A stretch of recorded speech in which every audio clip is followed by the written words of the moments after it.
Michael, on a week where we've had the sad news about the death of Benik Afobe's daughter, how is everybody?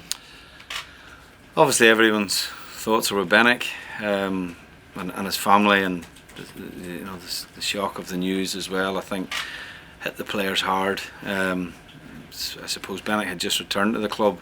I had only met him once since he'd come back, obviously with his ACL injury, and with obviously the intention that the club will look after him medically.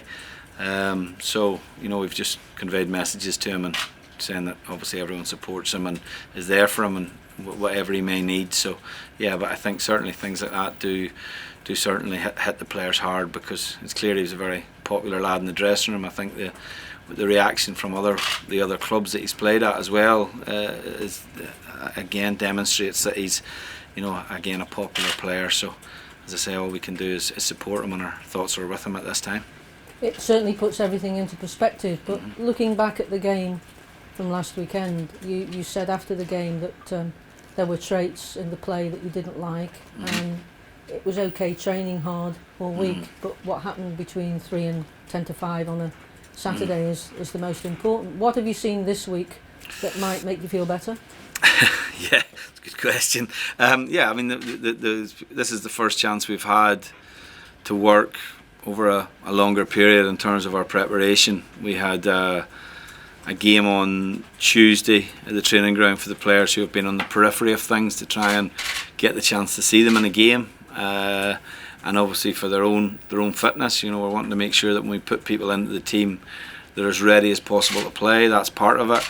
And the main thing, I think, when I look back at the game and having watched the game back on a couple of occasions, was, I suppose, at times what I was sort of alluding to was there was a bit of anxiety in our play, and that filters through from going behind in the game, having to chase the game. I think a situation that has been it's occurred a lot this season. The players have put themselves in that position, or that's the situation they found themselves in quite a lot. And it was just sort of trying to say that between 3 and 5, we have to deal with that scenario. We have to deal with the situation we're in, and we have to play with a real focused belief and less anxiety in our play at times. And as I say, when I look back at the game, we were probably we went on the front foot to try and win the game. And ultimately got punished and lost the game. A goal again that was that we should have dealt with. If you win with a goal like that, it's a very good play. But if you lose with a goal like that, you obviously think there's ways we could have defended better against that. But ultimately, as I say, we have to just put it behind us and look forward to the game on Saturday. The problem for a lot of supporters is that the opposing managers come in after a game and say what great players Stoke have got, and it won't be long before they turn things round. But then, and I see the wry smile on your face, but then you look at the statistics, we're not scoring enough goals, we're constantly conceding goals. How can you get them to change when for probably 2 seasons now the club have been on a downward spiral? It must be very difficult for you. Yeah, it's a difficult situation. I knew the situation when I walked into it. I can understand where my opposition managers come in and voice that opinion, and we have had players that have certainly played a lot of their career at a higher level and being in the bottom 3 of the championship. But as I've said to the players, football's about the here and the now. It's not about what's gone on in the past. So they have to address it. We have to address it as a group. We have to address it in terms of the work we do on the pitch. We've done, we're trying to put as much structure on the team as possible so that we're stronger. I think as a unit defensively, and equally that we can have a threat attacking wise as well. You look at the games. We've lost, I think, 6 goals in the period that I've been in, and that means obviously that you've got to score 7, 8 or 9 to win the games. We've won 2 of the games, so I think there is we have to work hard to be a better team without the ball, and a team then that has a better structure to it. I think at this moment in time, we can't just go on the sort of with the strategy that we're just going to outscore the opposition all the time, and we have to be mindful of that. The championship is very much about teams and who hit little runs. We played a team on Saturday that is in one of those little runs in Blackburn. Yeah, I didn't think there was very much between the teams once we got to grips with the game after the first 20 minutes. So, yeah, I think there is an element of perseverance, and there's an element of continued repetition on the training pitch rather, and also consistency of selection. I think at this minute in time, what I've tried to do is select as consistent a team as I can with a consistent system.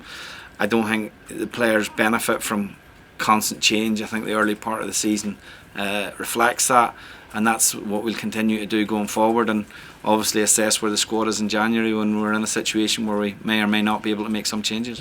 A lot of the fans were surprised that Bedu and Dye didn't play and Peter Afobe didn't make the squad. Was that tactical or injuries or? No, it wasn't. It was tactical in the case of Bedu.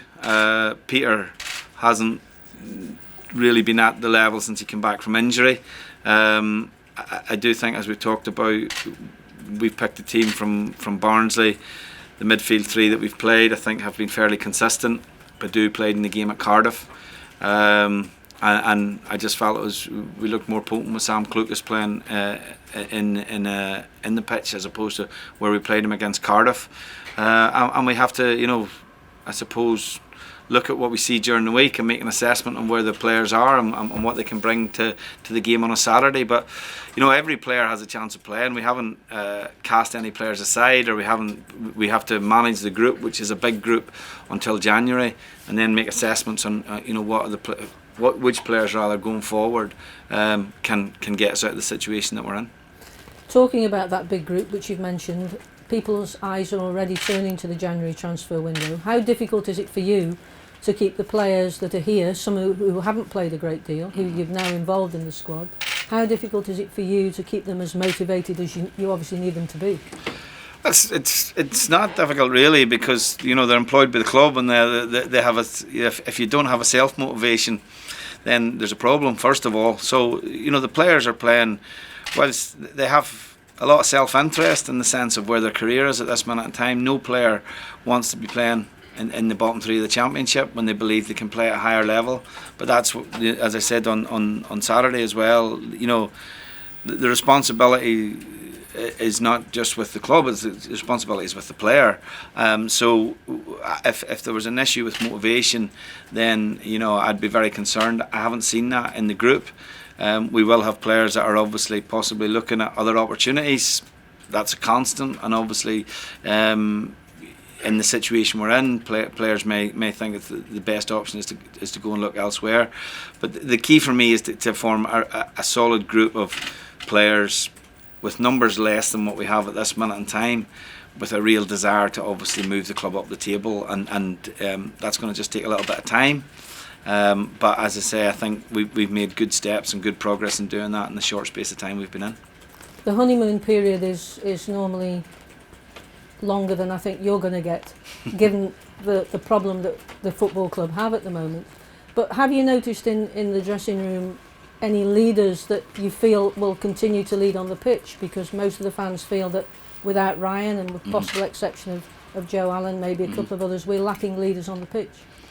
Yeah, I think it's easy. I suppose you can make that assessment. Certainly Ryan being out is a blow, and we've not had him all season. Joe leads by example in the sense of how he plays the game and takes responsibility on the pitch. But no, I do think there's other players in there that have that capability. We have a lot of experience. We have a lot of international players in our group. Every player is different in terms of whether they lead, whether that's vocally or whether that's by example. So no, I don't think that's a huge concern for us at this minute in time. What we are seeing is a team which, because of the nature of the season and how it's gone so far, is a little bit fragile in confidence, and we, maybe as opposed to expecting one or two players to drag us out of that, maybe our better option is to drag ourselves out of that as a group, and to do that, we have to make sure that the group is tight, that they have the same objectives as well in terms of how they're working and how they're training, and I think we've seen that. So I don't think in this situation we have much more chance to get out of the situation we're in by being together, as opposed to relying on one or two individuals to give us that leadership quality. And I don't think, I can understand possibly why supporters think that when we watch the game, but I don't see that in the dressing room. And what I do see is, as I talked about, is that, you know, self-belief. So, you know, how do we get the players' self-belief to the level that we know they're capable of, given the level that a lot of them have played at? And one of the problems, as you say, is the fans think that players aren't fit enough, they're not trying hard enough, but it's all down to confidence and lack of self-belief. How do you think you can change that? I know you're trying, but... Yeah, we do a lot of analysis with the players, we do a lot of work on and off the pitch with the players, the good and the bad they have to accept, and you know, that's a big part of it. Self-analysis for the players is big, we've touched on that. But, you know, in terms of where the data is, and when we look back at games, you know, we've lacked a little bit of quality in the final third at times, but we've had a lot of opportunity. You know, we've had a lot of the ball in the game. You know, we've not been overrun by any of the teams in the 4 games that I've played. I don't think we've been totally outplayed by any of the opposition. You know, we dominated the ball at Cardiff, but lacked a cutting edge. We obviously had to claw our way back into the game against Blackburn and lose to, you know, a goal in the final minutes. So, yeah, I think the players, they have to believe in what we're doing, and I think I know that they do, and that we obviously try and get that little bit of momentum, you know, we got two good wins, we've had 2 defeats.